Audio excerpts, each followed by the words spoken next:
Welcome to the Northbound Wealth Podcast.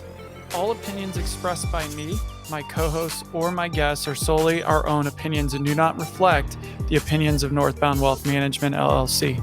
This podcast is for informational and educational purposes only and should not be relied upon for any investment, tax, or legal advice, or as a solicitation to offer or buy any securities.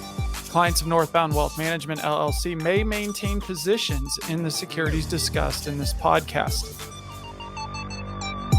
The stock market edged lower last week as it digested a cross-current of conflicting economic data and contrasting comments from Fed officials. The Dow Jones Industrial Average was flat at negative 0.01%, while the S&P 500 declined by 0.69%. The NASDAQ Composite Index lost 1.57% for the week, and the MSCI EAFE index, which tracks developed overseas stock markets, fell 0.88%. So what does that mean for the Dow? Well, the Dow closed at 33,745. That's down 7.13% for the year. The NASDAQ closed at 11,146. That's down 28.76% for the year. MSCI EAFE index closed at 1,901. That's down 18.60% for the year, and the S&P 500 closed at 3,965, and that is down negative 16.8% for the year. The 10-year Treasury note closed below 4% at 3.82%. That's year to date up 2.30%. Stocks slipped. So stocks took a spill after Fed officials' comments cast uncertainty about future rate hikes. The more hawkish comments soured investors' hope for imminent easing in Fed rate hikes, a prospect that helped fuel the market rally the previous week. Concerns over the hawkish comments raised investor worries over recession risks, anxiety exacerbated by weak housing data and layoff announcements from major technology companies. The economic picture, however, included some encouraging news as retail sales rose and producer price index increases moderated. So as producer prices ease, the producer price index, PPI, it reflects the costs paid by domestic producers, seen as an indicator of future consumer prices, is not typically a market-moving event.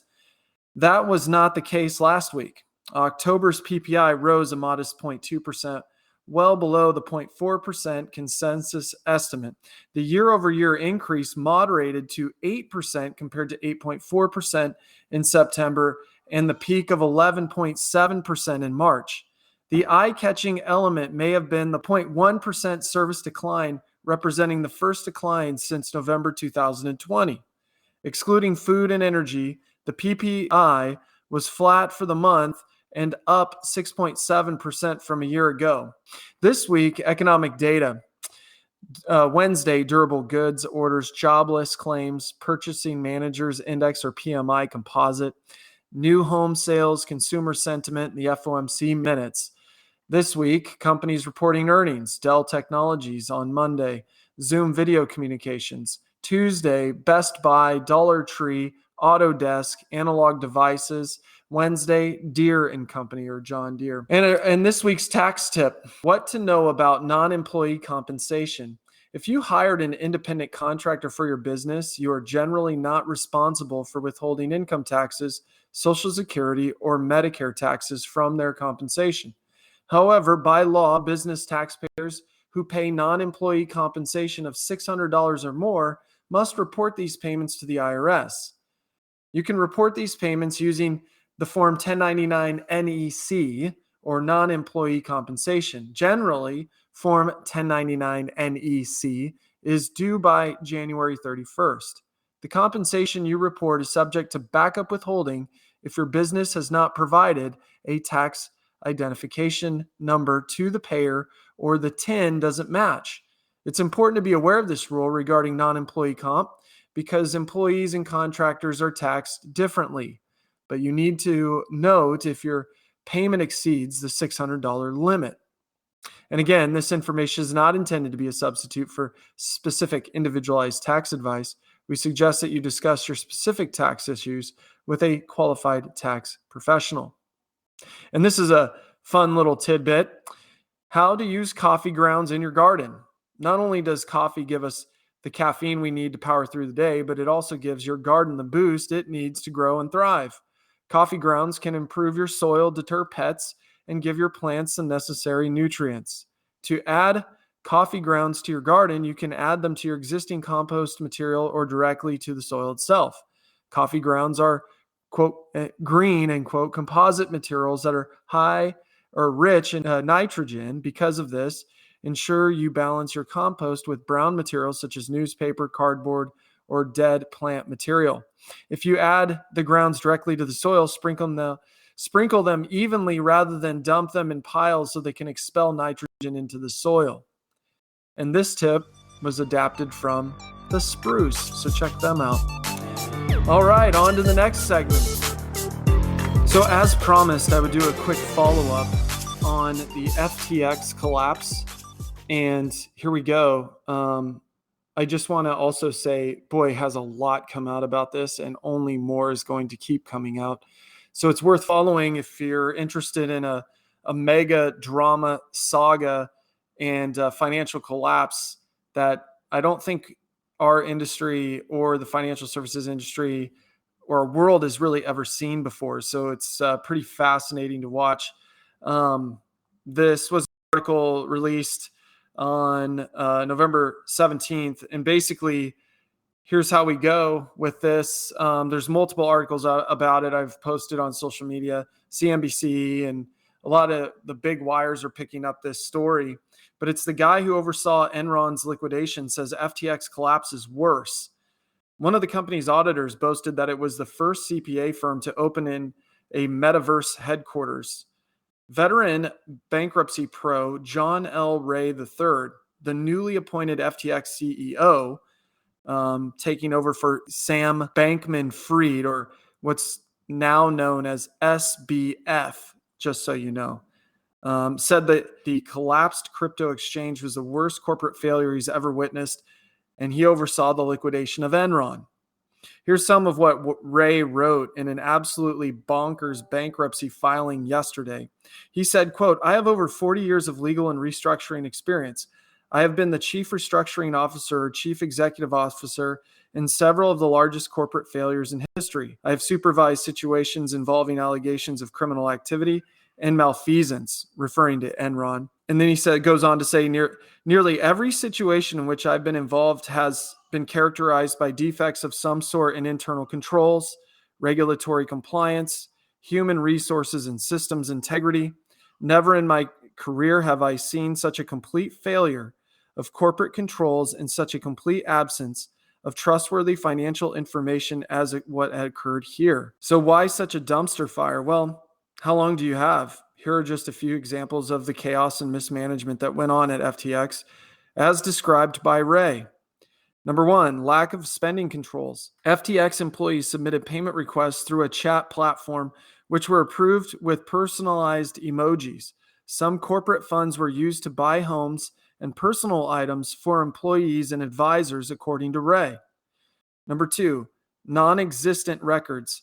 Speaking of FTX employees, Ray said his team is having a hard time piecing together just who worked at the company because they couldn't find any official roster. Furthermore, there are no records of major business decisions made by FTX because former CEO Sam Bankman-Fried allegedly made those using auto-deleting messages. Finally, Ray really wants you to know that SBF has nothing to do with the company anymore. In his tweets and conversations with the press, SBF has continued to make, quote, erratic and misleading public statements, end quote, and he does not speak for the current iteration of FTX, according to Ray. I think we could all use a cold shower after that story, according to The Morning Brew, where I picked this up and thought that they wrote that summary. Well, I've read multiple other articles that say essentially the same thing, but this is like a big time fraud. And so if you are buying cryptocurrencies out there on the exchanges, just beware of what you're doing and why you're doing it. It's a speculative investment or a speculative venture. And and it's going to be challenged to make their use case viable going forward here, as a lot of this is going to trickle down into all different types of cryptocurrencies, all the way down to the blockchain and then the exchanges themselves that provide custody. And so I think this is going to put a pause button pressed on this entire industry. And so those of you who are dabbling or investing or speculating into the crypto markets, just size appropriately and be mindful of and as educated as you can if you're engaging in that. Over here at Northbound Wealth Management, what we do is we're long-term investors. We basically stick to index funds, mutual funds, individual stocks, and a portfolio allocation that's based on your goals and objectives. That's on a more of a traditional market environment. So if you're interested in that really boring stuff, I'm happy to help. We're happy to help walk you through how you can be positioning yourself for long-term success. We really appreciate you listening to this podcast.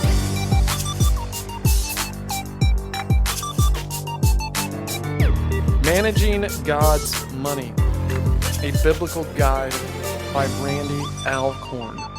Guys, gals, listeners, this is a integral book that I've read, and just want to share with you an excerpt out of it. The very beginning of the book, the introduction.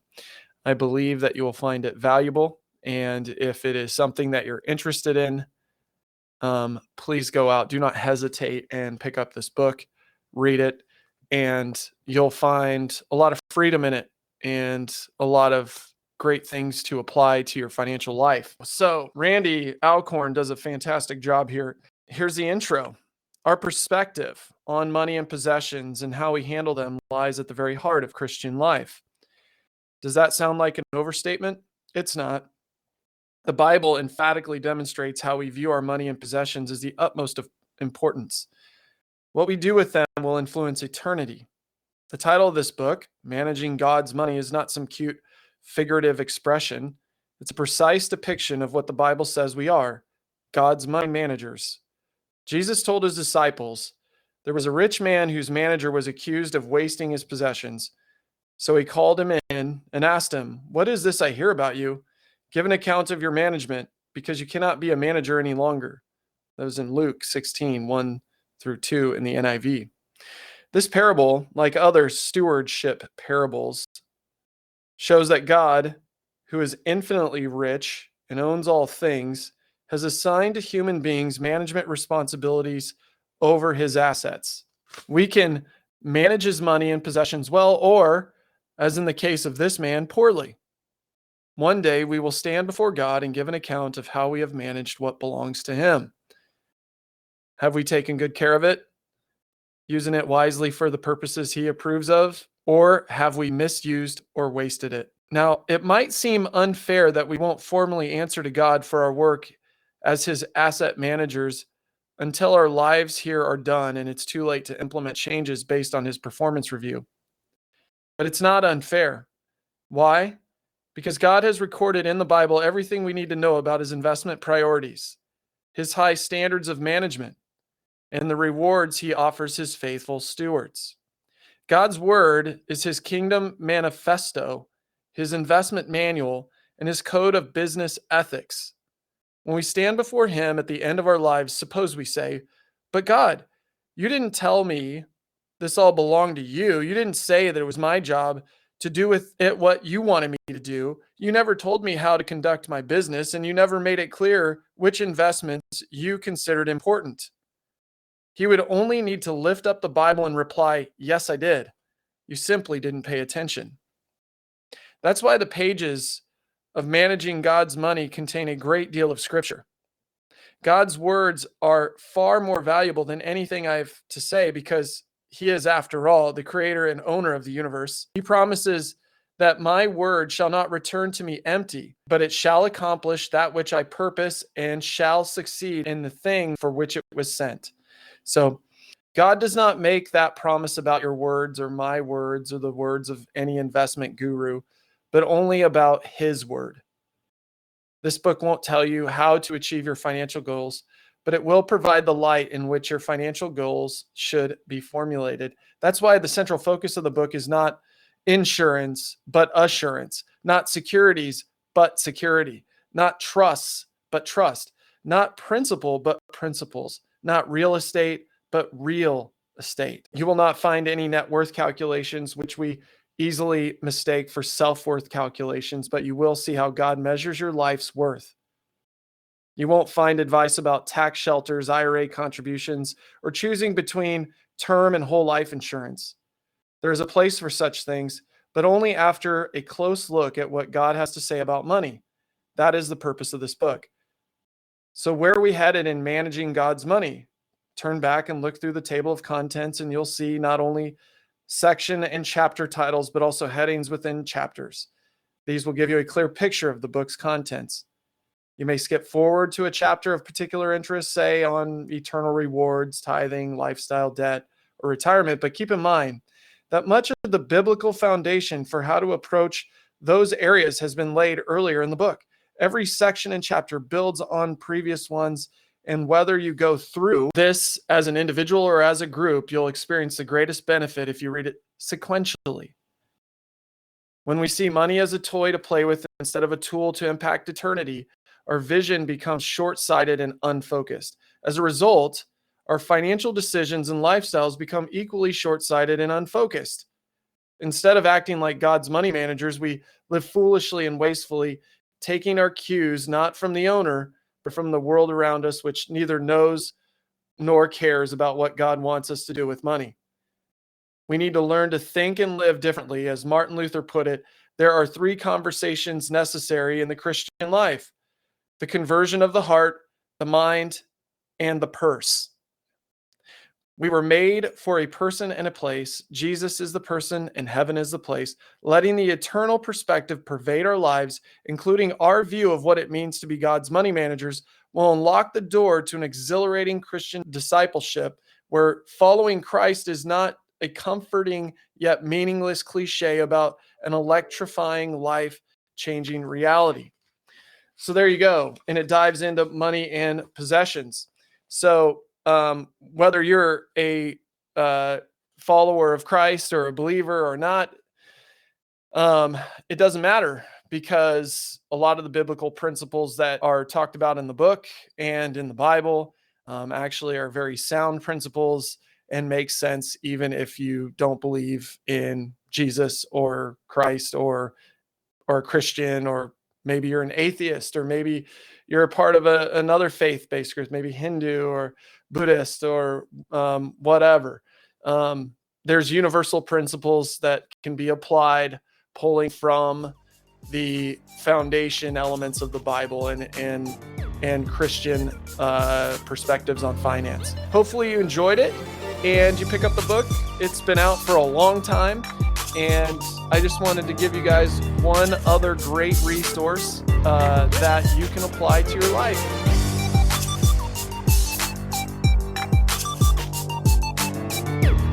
So good morning, unless you're Larry David or Tom Brady, in which case, good luck.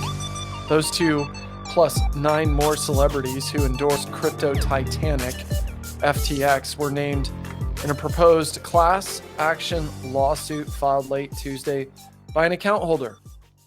Larry David appeared in a now seemingly prophetic Super Bowl ad for the company last year, in which he was told FTX was a, quote, safe and easy way to get into crypto, end quote, and replied, quote, yeah, I don't think so, end quote. It's unclear who exactly the joke is on now, but crypto celebs would do well to curb their enthusiasm. That's the lead into the Daily Upside on November 17th. Of course, you guys know that I like this publication. The U.S. has a multi-trillion-dollar hangover, and the debt market is its remedy of choice. The New York Federal Reserve revealed U.S. household debt is growing at its fastest rate since the famously inauspicious year of 2008. The figures showed that Americans are leaning harder on their credit cards as prices soar. At the same time, a report from the Wall Street Journal suggests they're increasingly turning to their homes for credit balances. What could go wrong? So it's do-it-yourself debt, right? U.S. net worth started to take a troubling dip this year, with JP Morgan Chase estimating a $5 trillion drop in May and predicting a potential $9 trillion shrinkage by year end. With inflation driving the price of spending way up and the buying habits returning to pre-pandemic patterns, ordinary Americans are having to use debt to plug the gap. Credit card balances rose 15% in the third quarter compared to last year, but some are getting more creative with their debt structuring. Okay, that's important. Data provided to the Wall Street Journal by real estate analytics firm Atom Data Solutions showed 40% uptick in applications for home equity lines of credit, or HELOCs, compared to last year. That's huge. HELOCs let homeowners borrow money against the value of their property, essentially turning their house into a giant credit card, albeit one that won't fit in your wallet unless you live in Manhattan. So, an aside about this revelation is that here at Northbound Wealth Management, we don't believe that you should use your home for that type of thing. To go out and get a second or a home equity line of credit to then just pay everyday expenses and bills on, that's not appropriate. That's not what a good financial advisor would say to do. Although lots of people think it's totally fine. Imagine all the home equity you have, and it's a giant $100,000, $200,000 credit card. Now, you can use HELOCs and home equity loans for, maybe improving your property. It might be a lower cost way to do that, like a kitchen remodel, which will then do what for your home? Increase the value of your home, because improving your kitchen, your bathrooms are one of the biggest increases in your home value if you're going to look to sell it at some point in the future. U.S. homeowners took out $66 billion in HELOCs in the second quarter of 2022, according to Atom Data Solutions. They can be particularly helpful for people looking to give their homes a makeover rather than look for somewhere new to live in an increasingly unappetizing housing market. HELOCs are not available to everyone, and with many young Americans having been frozen out of the market and not every property qualifies, plus defaulting on a HELOC can result in, hear this, foreclosure. Despite the risk, more Americans are looking at HELOCs as a lifeline, marking the first time that trend has moved upward since 2009, guys. The pinnacle of the mortgage crisis. Clients are saying that they want a safety net as credit card bills rise, along with unemployment fears. A senior loan officer at Hometown Lenders of Texas told the Wall Street Journal. Meanwhile, across the pond, okay, think of overseas markets, debt markets in the UK, for example, look to send the housing market into a death spiral. Bloomberg reported Wednesday that the steep cost of borrowing could tank UK house or home prices as much as 20%.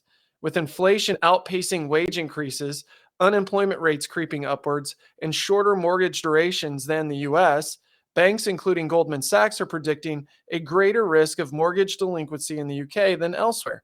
A stiff upper lip might not cut it this time. Oh, by the way, inflation came out today, and the reason why I'm recording this on this segment on the 17th is because I saw that inflation's 11% in Europe, and there's no sign of it peaking. Isn't that crazy? So it is a big deal. Imagine having to pay a 12% mortgage. That's double what we're seeing here in the US. Now, Jay Powell's really focused on raising interest rates to slow down economic activity, and then that should break loose. He's taking a playbook out of Volcker's playbook back then, and hopefully that corrects the issue. But looks like there might be more pain ahead. In other news, NASA launches Artemis 1. The third moon landing is to come. So basically, Cape Canaveral, we have liftoff. Early Wednesday morning, NASA launched its Artemis 1 shuttle, an uncrewed test craft that sets the stage for American astronauts' return to the moon's surface for the first time in 50 years. It's one small step for man and one giant leap for the space economy. So the original space race was more about the Cold War bragging rights than anything else. The Soviet Union put up the first humans in space in 1961. Cosmonaut Yuri Gagarin orbited the Earth in a matter of 1 hour and 48 minutes. The U.S. thought anything you can do, I can do better, and achieved the first moon landing 8 years later with the Apollo 11 mission. They did it 6 more times, but since 1972, no one has stepped foot on the moon. So why go back after a half century? Well, instead of just showcasing technological might and patriotism, there's infinite money to be made in the celestial skies. The space economy, everything from mining precious metals on the moon to creating medicine in controlled low-gravity environments, and even commercial travel, was estimated to be worth $469 billion in 2021, according to a Space Foundation report. All around the world, investments in space tech, both public and private, has blasted off. After multiple delays and ballooning budgets, the Artemis program and its first 3 missions will cost $93 billion in taxpayer money by the time it wraps up in 2025. The rockets alone, which are only good for one use, cost a whopping $20 billion to develop. Plus, NASA has already awarded booster and rocket contracts for missions up to Artemis 13. Global government spending on space ventures jumped 19% in 2021. American companies outpace any other nations too, investing more than $28 billion in space tech last year. Elon Musk, Jeff Bezos, Richard Branson all successfully launched shuttles in the past 3 years. We're going back to the moon to learn, to live, to work, to survive, NASA Administrator Bill Nelson said during a news conference recently. After building a moon base, which is apparently the goal, the final goal of the Artemis program is to land humans on Mars, another potential source for mining and colonization. That's at least a decade away from being a reality, though. And while the moon is a quick 3-day flight, a trip to Mars will likely take 7 months. Wow, that's amazing. Okay, the amount of money being spent on space, I mean, I think it's great. It's awesome. We have the ability to do that, but there are an awful lot of problems down here on planet Earth and inside the US that money could go to, taxpayer money could go to. So I'm just a little bit confused as to what the heck is going on at times. It just doesn't make sense. And I don't think that I'm alone in feeling and thinking that way when I look around. So anyway, let's just keep going.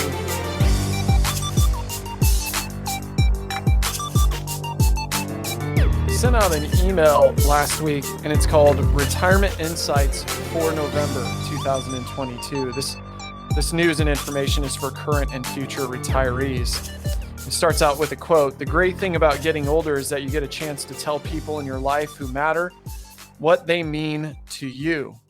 And Mike Love said that. Do you understand the Social Security earnings penalty?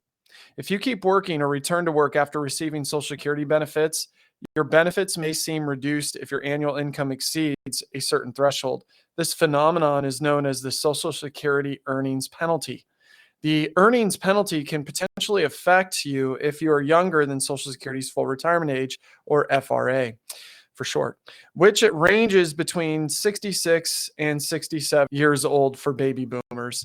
Before you reach your FRA or full retirement age, Social Security will deduct $1 from your benefit payments for every $2 you earn above its yearly earnings limit. For 2022, that limit is $19,560. Similarly, Social Security deducts $1 in benefits for every $3 you earn above another threshold in the year you reach your full retirement age. For 2022, this limit is $51,960. Both of these limits get adjusted for inflation. The cut to your monthly retirement benefit applies for the remaining months of the calendar year after you earned your income. The cut to your monthly retirement benefit applies for the remaining months of a calendar year after your earned income tops the annual limit. The good news is that once you reach your full retirement age, you can earn as much as you want without impacting your Social Security benefits. In the big picture, this reduction in your Social Security benefits is temporary. Once you reach your full retirement age, Social Security recalculates your retirement benefits and credits you for the months when you didn't receive them because of the earnings penalty, which implies larger retirement benefits for you in the future. Here's a golf tip for you guys that are retired or about to retire. Too many golfers suffer from the yips, which is missing putts 3 feet or less due to anxiety. The fix is to practice these putts. You will never avoid during a round. Go to a green, take 5 or 6 balls, arrange them in a circle about 3 feet from the cup with their logos pointing towards the hole. For each ball, read the putt, commit to the read, make the stroke. When you complete all 6, repeat the drill from 4 feet out to 5 feet if you like, giving you a routine to instill confidence and hone your stroke. For some reason, I want to say this golf tip was brought to you by Lucky Beer. Anyway, a study published in July in Neurology, the Medical Journal of American Academy of Neurology, concluded that adults with exercise had 35% lower risk of developing neurological issues than those involved in infrequent activity. The researchers determined that even regularly doing household chores lowered risks by 21%.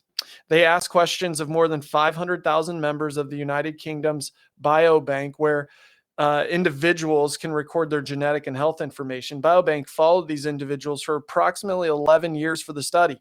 Another study of more than 70,000 individuals from the same UK health database cast a vote for brisk walking. It gets the blood going, and the brain may have distinct benefits. This study, led by researchers from Spain's University of Cadiz and the University of Southern Denmark, asserts that walking between 3,800 to 9,800 steps each day lowers your risk of neurological issues. To quantify this finding a bit further, the researchers report that people aged 40 to 79 who took at least 9,800 steps each day cut their chances of developing neurological issues in the next 7 years by 50%.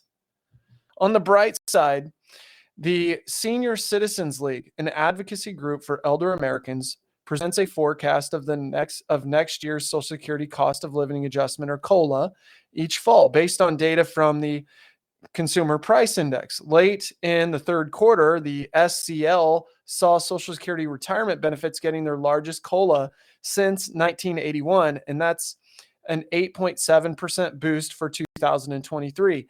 At press time, we learned that their prediction was correct. By 2030, there's 78 million Americans going to be over the age of 65, FYI. So hopefully we have enough people, a birth rate to make up for that exodus. It's the banker's riddle. Whoever makes it tells it not. Whoever takes it knows it not. Whoever knows it wants it not. What is it? The answer is counterfeit money. There you go. With that, we'll move on to the next segment. The warmth of the holiday meal beckons. Thanksgiving is a time for gathering with loved ones and observing gratitude. So as you gather around the table, look around and give thanks for the family and friends surrounding you. Give thanks, too, for those who may be far away and those who have passed into memory. The people in our lives make us who we are, enriching our experiences and giving our days meaning. Taking the time to share a special moment with them is one of life's great experiences. This is also true for the people we choose to work with. Thank you for making me part of your team this past year and in the future. It's a pleasure. And I look forward to speaking with you soon. Have a great Thanksgiving.